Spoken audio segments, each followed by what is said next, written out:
化作虚沾染几缕相思。谁在临摹你的笔迹？落红满地飘过几世风雨，唯有缘分不可抛弃。迷醉梦里掠过几声悲喜，谁在试探我的情意？黑白对弈，各执几厘几字，输赢难断，爱恨故里。此去今夜，应是良辰好景，需要千头万绪我在海里寻觅，花心难离，有太多迷离。手握清风，采摘动力，一起有过谁人与我相依？千丝万缕我在海里回忆，繁华隐去了太多风雨。我红挂你，长歌一曲，一夕梦里难言与我别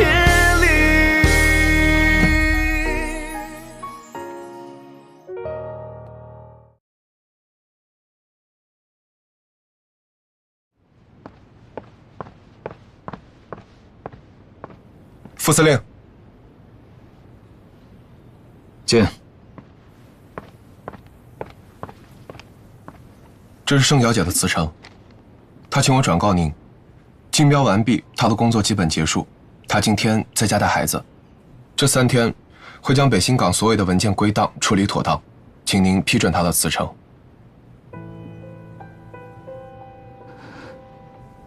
去吧。是。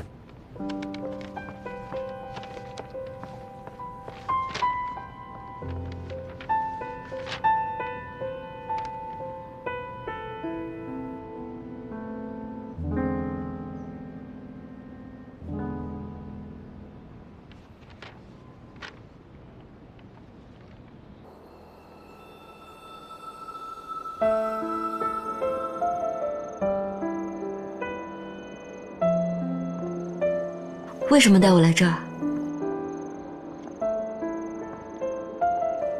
从我第一次见你的时候，我就认定你是林航景。我一直告诉自己，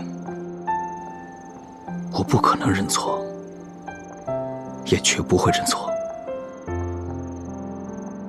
但直到今天，我感受到一种前所未有的无助。我不断地想要去证明你是他，可是我身边的人、线索都告诉我不是。副司令，你别说了，今天是最后一次。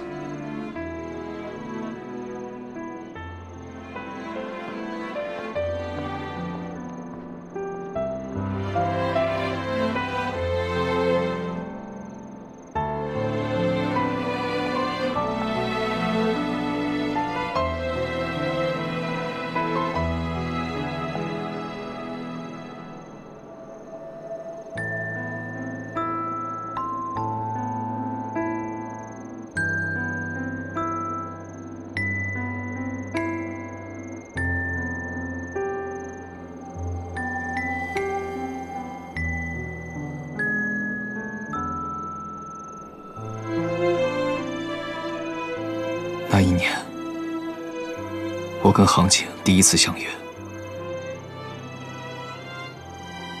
就是在这里，就同现在一样，满天的灯火。那一天，我们吻了彼此。从那一刻，我便知道，这一辈子，我认定他了。对不起，我真的不是你心里想的那个人。你走吧。无论你有什么目的，日后都不要出现在我面前了。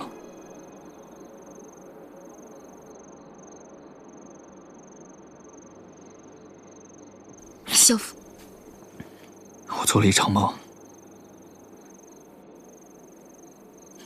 现在梦醒了。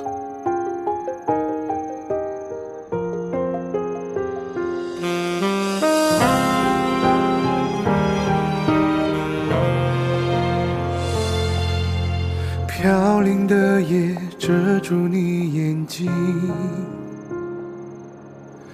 雨落窗台留下的痕迹，风悄然地泛起，尘封的消极，墨色的梦遥不可及，再不需要言语的承诺，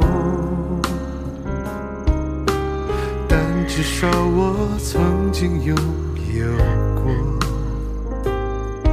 笑容像一首歌，沉醉了你我，孤身的我选择坠落，破晓的爱在黎明后重生，一地的伤怎么开出绚烂，记忆慌忙淹没了过往我的盼，将心埋葬在深渊万丈。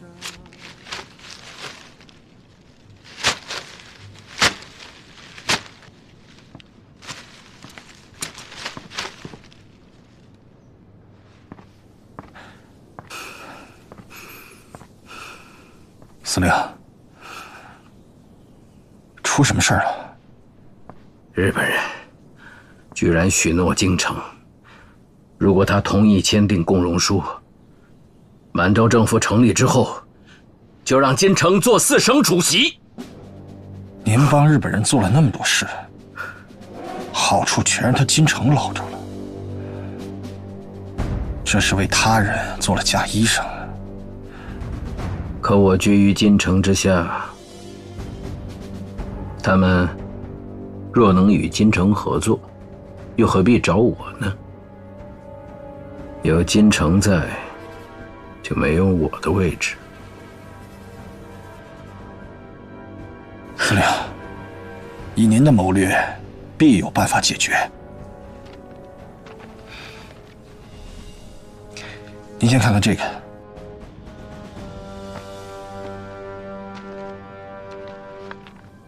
萧北辰和程玲私下见面了，这是拍到的照片。其实金城在南京的眼线早已传出，中央正在拉拢影军，想让萧海山背弃金城，倒戈南京。不过之前南京方面几次派人来找他们，萧家父子都没有搭理，所以金城就没有相信。现在好不容易被我抓到了，这条线也不枉费跟了那么多年。那您把这照片交给金城，他必会处死萧海山，到时候他能倚重的也就只有您了。倚重？这次日本人倒是给我提了个醒儿，3分天下不如一家独大。司令，您是想……你带上这些照片，明天我们到东平一趟。是。爹，你去见了程林。是。在这个敏感时期，这件事如果让总司令知道了，他会怎么想？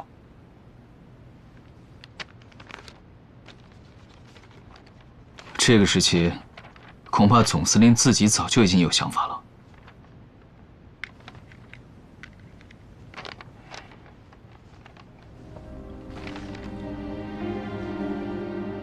眼下，总司令早就和日本人在商议签署共荣书一事了。我知道，您一直坚信他会坚守底线，而如今呢？此次和总司令还有康敬雄共赴南京的路上，我一定要跟他好好谈一谈，问个清楚。我想总司令只是一时糊涂，让他悬崖勒马还来得及。您怎么至今对他仍抱有希望？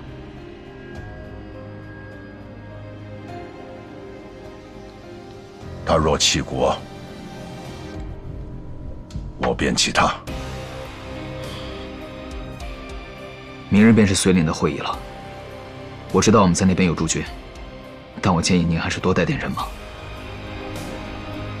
我心里有数。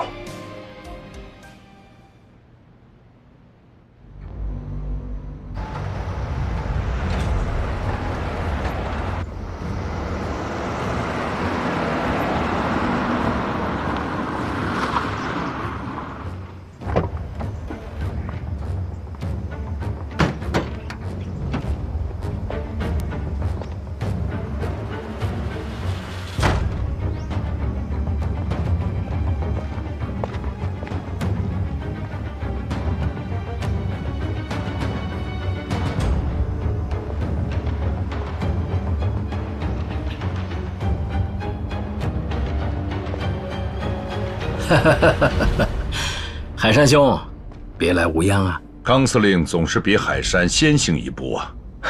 大哥跟我聊了一会儿了，他让你在这儿稍等一下。好，来坐。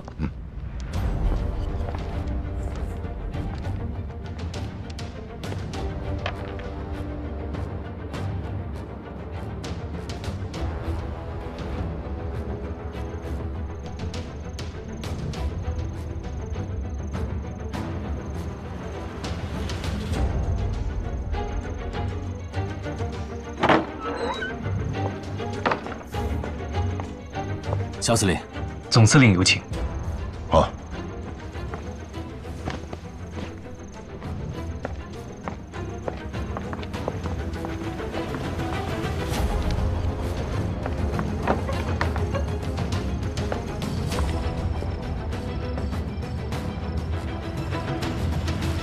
哎呀，海山啊，辛苦了！总司令，好，你们二位先出去一下。我跟海山有几句话说。是，总司令。总司令，海山，哎，请坐。您坐。来，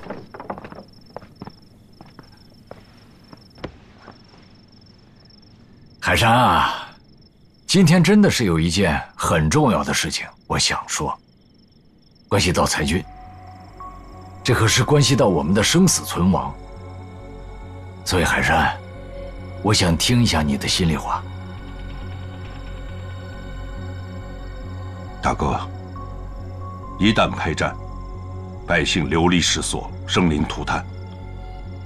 我们练兵千日，最后把枪口却指向自己的同胞，于军于民。我觉得现在最好的方案就是各处全都坐下来谈判，消除中央对地方的猜忌，免得矛盾升级。哎呀，海山，你怎么向着中央政府说话呢？大哥什么意思？我看你现在是不是打算好了向中央政府倒戈？而且你也做好了对我取而代之的决定。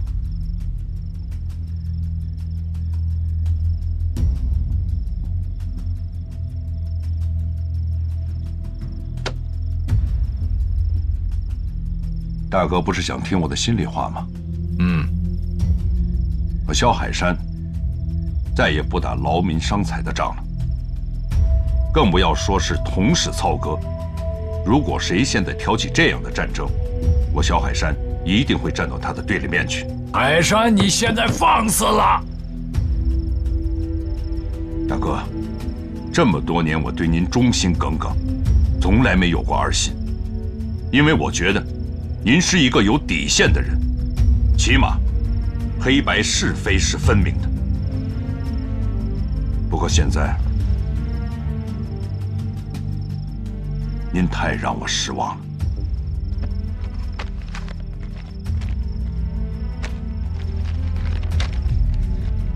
请大哥给句话，这上面写的真的属实吗？我真没想到，你竟然敢在暗中调查我。我也没想到，我一直辅佐的兄长，我的生死大哥，竟然跟日本贼寇勾结。那你呢？你勾结的是中央政府，狼子野心。你是不是想让整个直北都姓萧？是不是这样？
通知萧家，海山在来绥岭的路上，遇到歹徒，寡不敌众，壮烈牺牲了。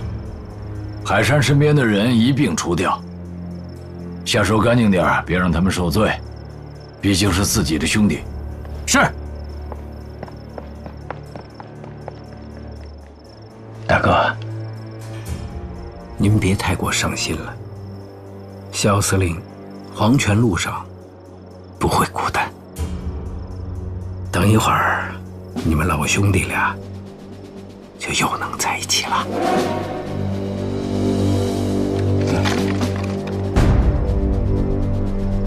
你也要造反啊？大哥，您错了，就是借康某10个胆儿，我也不肯造反呢。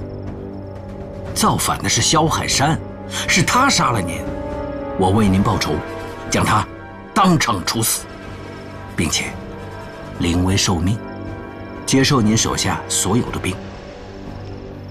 在场的兄弟们都可以为我作证。哼，我算是弄明白了，原来你才是狼子野心，处心积虑，一直想置我于死地。江山易手，这不就是我们的宿命吗？啊！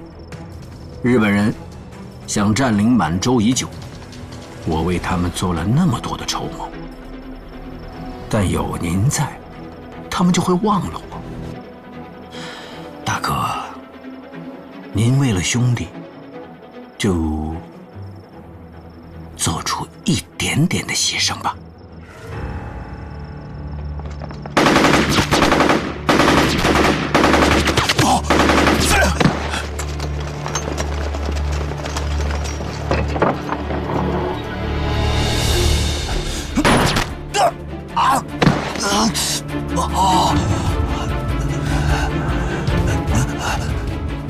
海山，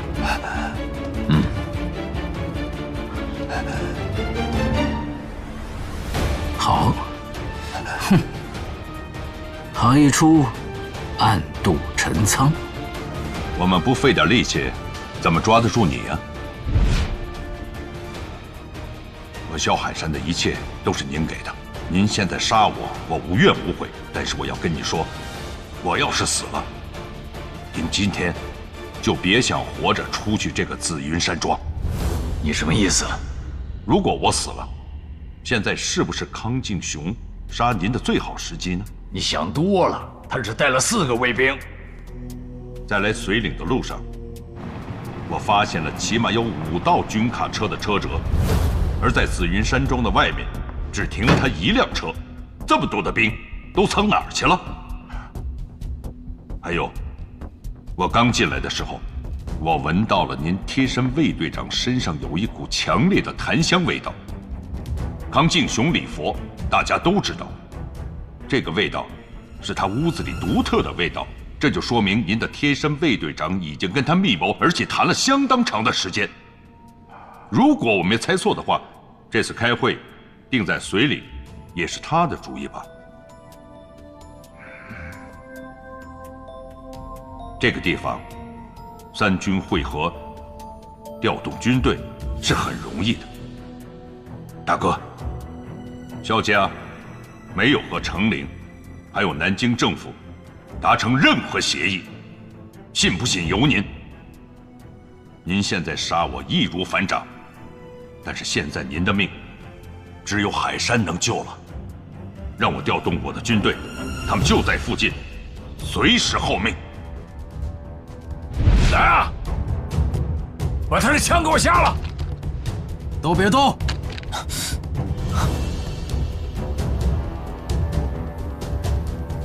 康司令，一切听您吩咐。周副官，你是跟了我10几年的人。是的，一个不起眼的位置，熬了10几年，才能在最关键的时刻发挥出最震天动地的作用。周副官忠心耿耿，他是我安插在你身边最重要的暗线。康天雄，你不要一错再错了。如果现在缴械投降，大哥很有可能看在往日的情分上，给你一条活路。把他带上来。爹，柔哥，别动！爹，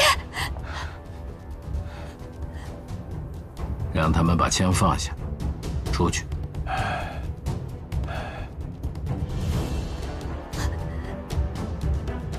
我说让他们把枪放下，出去！海山，让他们出去。听我的命令，放下枪，先退出去。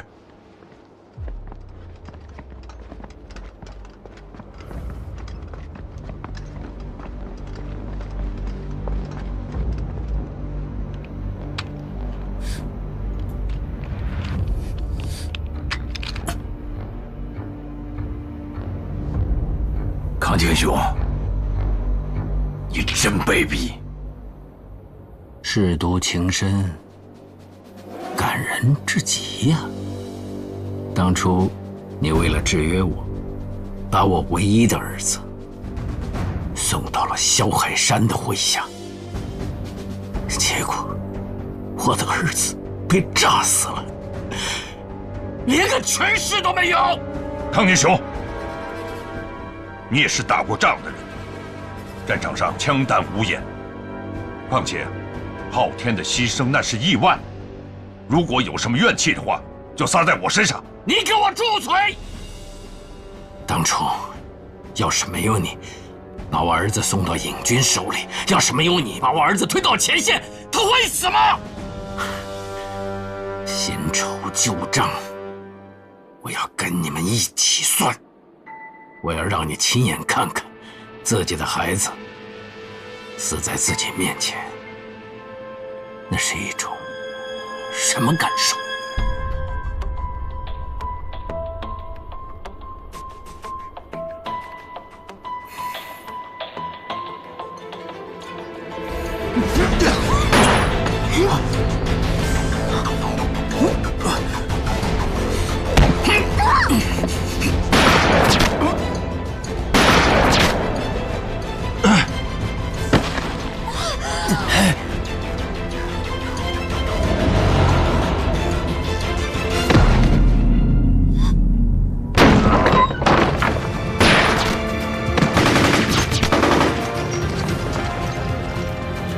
缴械投降！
怎么回事？下去看看。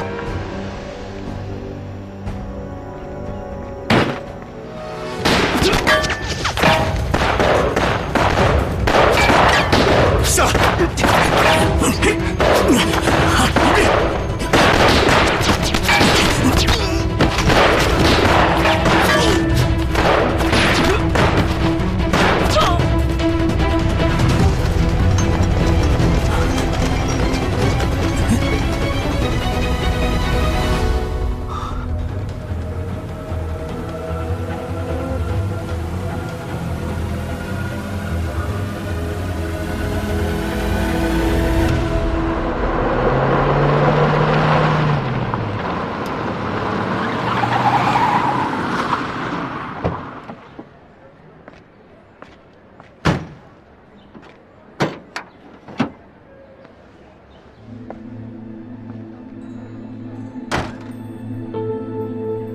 这边。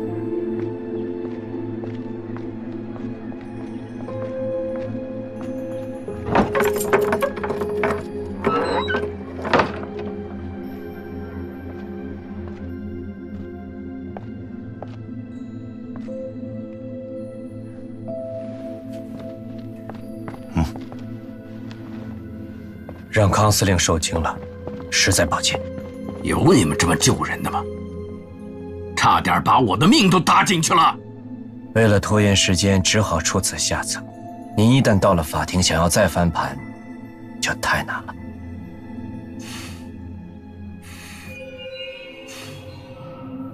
怎么样，周副官，他改口了吗？周先生，金司令是因为您的挟持而死的，这是毋庸置疑的事实。不管这件事情最后如何定夺，恐怕您的死罪都是难免的。既然都要死，何不领了康司令这份人情，让家人后半生的生活得到保障？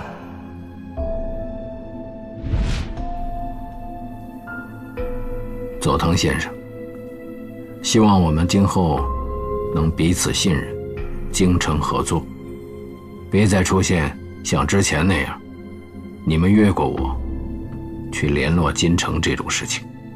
康司令，请放心，您永远是我们最信任的朋友。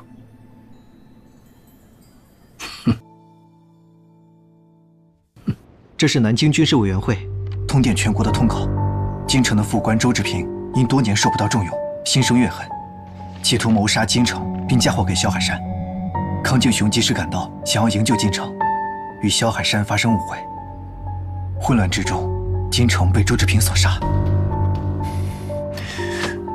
颠倒黑白，一派胡言！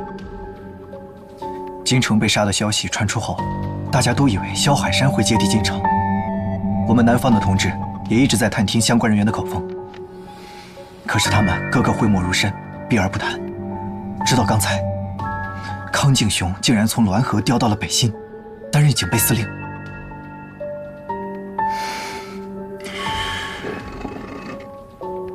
事发之后，康敬雄一直被关在监狱里，能够帮助他在这么短时间之内翻云覆雨的，一定是日本人。昨天组织上来电，说恐怕我们有暴露的风险，让我们有序撤离。现在看来，还为时尚早。好了好了，不喝了，喝一口吧。不喝了，不喝。爹，大姐那边发电报来了，说所有事情都已经帮你安排好了，随时可以出发。我知道了。司令，哎，我还是跟你去吧。不是跟你说了吗？我这趟去美国就是为了复查啊，顺便把这个北望北翼给带回来。这俩小兔崽子洋墨水喝多了，我怕他们忘了祖宗。那我跟你去不是正好吗？你说不动他俩的时候，我还能敲敲边鼓。你是怕我跟他们较起真儿来，灭灭我的火吧？瞧你说的。哎呀，行了行了，不是跟你说过了吗？我这一走啊，家里离不开你，啊。反正我拗不过你。嗯。我去给你热热药。哎。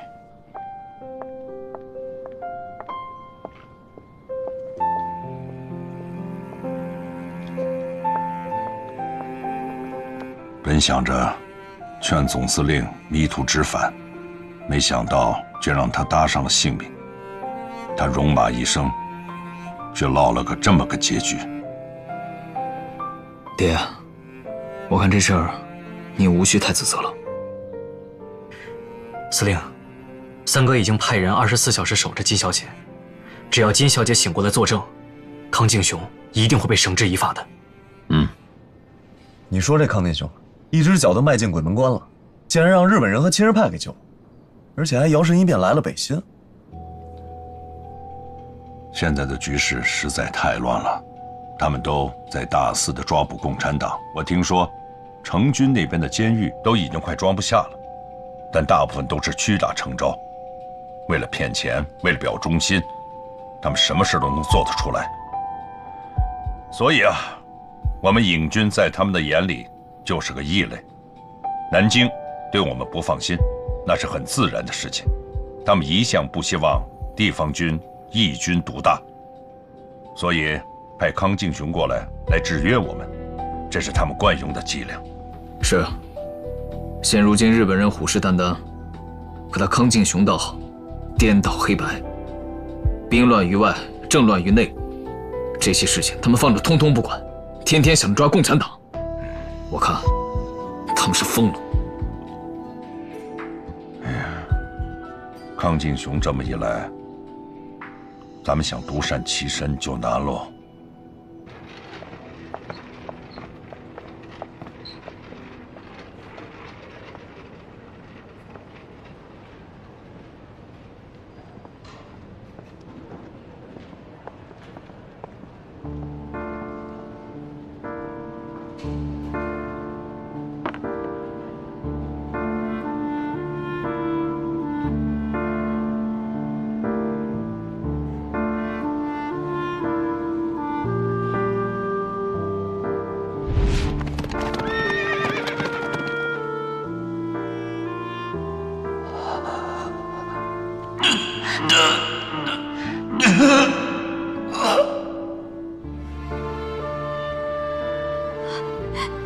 子章，如可姐，对不起，对不起。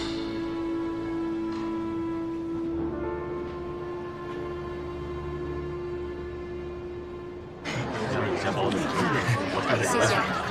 走，好。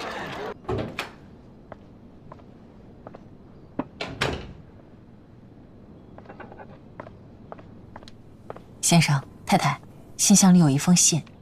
哦，下去吧。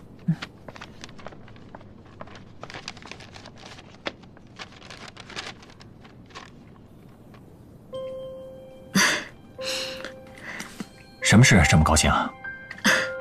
是报社笔友米安的来信，他经常发表一些关于和平统一的文章。他这次跟我说啊，他们报社的同仁马上要到北新来了，请我去和大家见个面，讨论一下创立女性专刊的事情。好啊，哎，祝贺你。谢谢。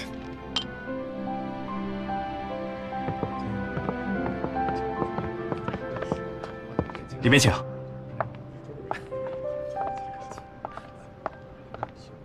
就是这间。谢谢。来了多少人？啊，就一位。一位。这个包厢在预定的时候就说只有2位。啊，谢谢，知道了。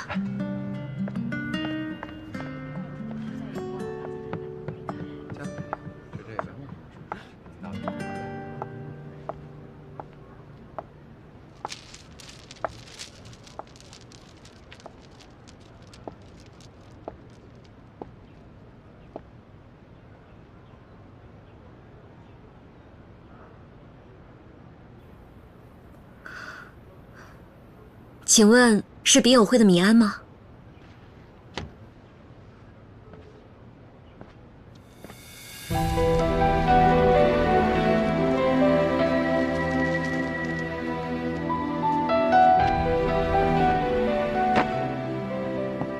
你就是邱竹？是。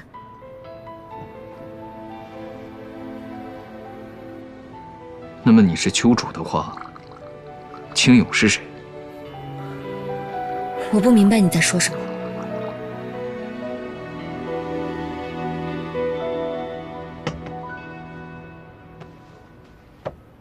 当年我去军校上学的时候，曾携带过一本我妻子林行景手抄的诗集，里面就曾写道：“芙蓉出秋渚，绣断流清涌。”秋渚、清涌，巧了，这两个笔名都是出自山中达流书记郁怀这首诗，作者李山甫。我也是没想到，盛小姐，您竟然也是对孩子关爱有加。唯独只有平和的阳光才能够扫去孩子内心的阴霾，安放童年。当年我太太林行景借宿我校服之时，也曾写过一篇这样子的文章，叫《无处安放的童年》。所以那封信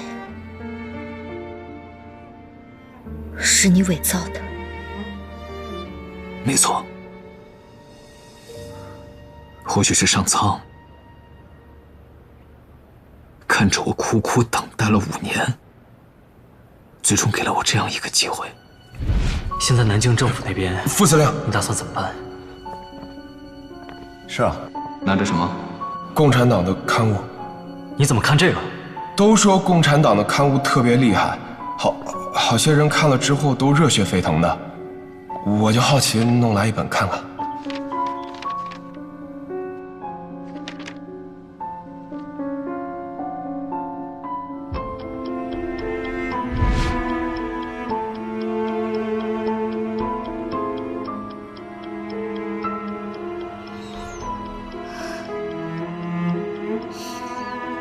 是，你说的没错。盛寒君就是林行景。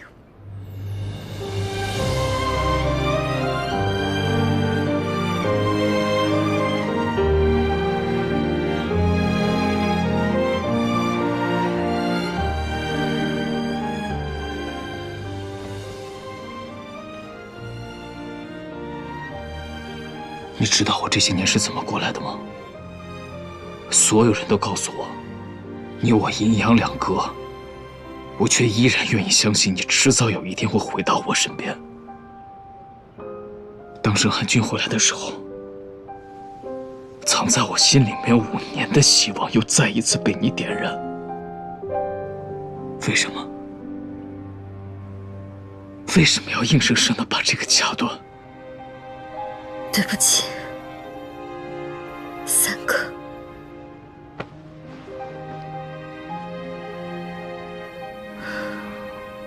所以你跟沈延青是假扮的夫妻，对吗？当年我失去孩子，万念俱灰。雪儿告诉我，这一切都是你指使他做的。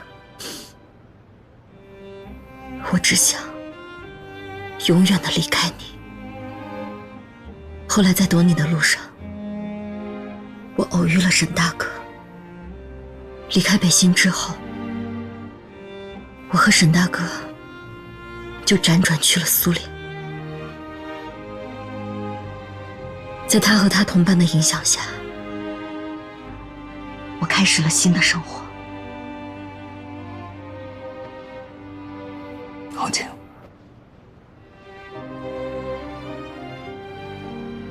当年是我不对，是我没能选择相信你，没能够保住我们的孩子，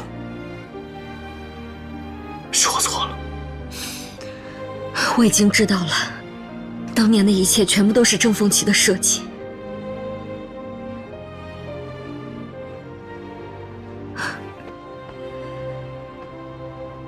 没事了，回来了就好。回不去了，三哥。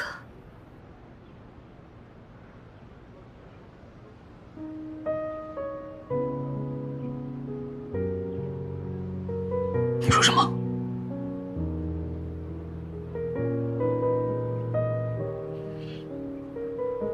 为什么？过去的事情就让它过去吧。既然你已经知道我的身份，就应该明白，我是永远都做不回从前的领航警了。而且前尘往事，我也不想再纠缠下去了。你认为我们两个所经历的一切是一场纠缠？就算所有的误会都已经解开，但当初的遍体鳞伤是真的。我已经不是从前的领航警了，你也不是当年的三哥。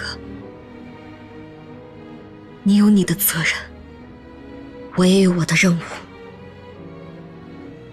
我只希望我们能够忘掉过去，今后各走各的路。领航厅到底为什么？为什么你已经回来了，却还要将我们两个一刀两断？对不起。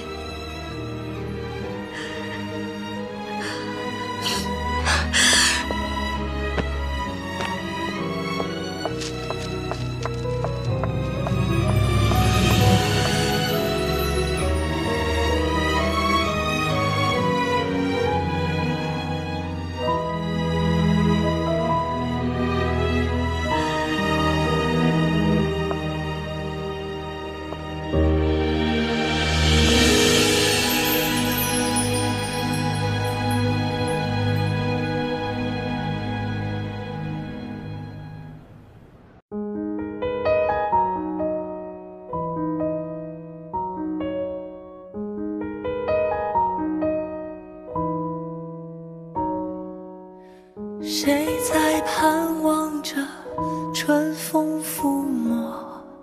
谁在凝望着摇曳的花朵？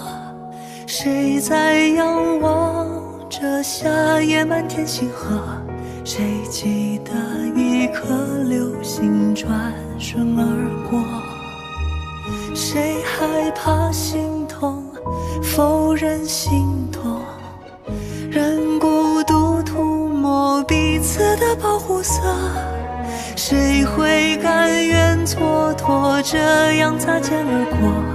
也要做一颗流星给你温热。我在天空画出你侧影的轮廓，让我在明亮一次照耀星河。至少一次飞舞，不会再坎坷，用我一生守候一个承诺。我真心拥有过，哪怕短暂快乐，留给岁月一抹温柔的色。下次流星划过，如果还记得，我曾在天空眷恋你的轮廓。我在天空画出你侧影的轮廓，让我在明亮一次照耀星河。下次流星划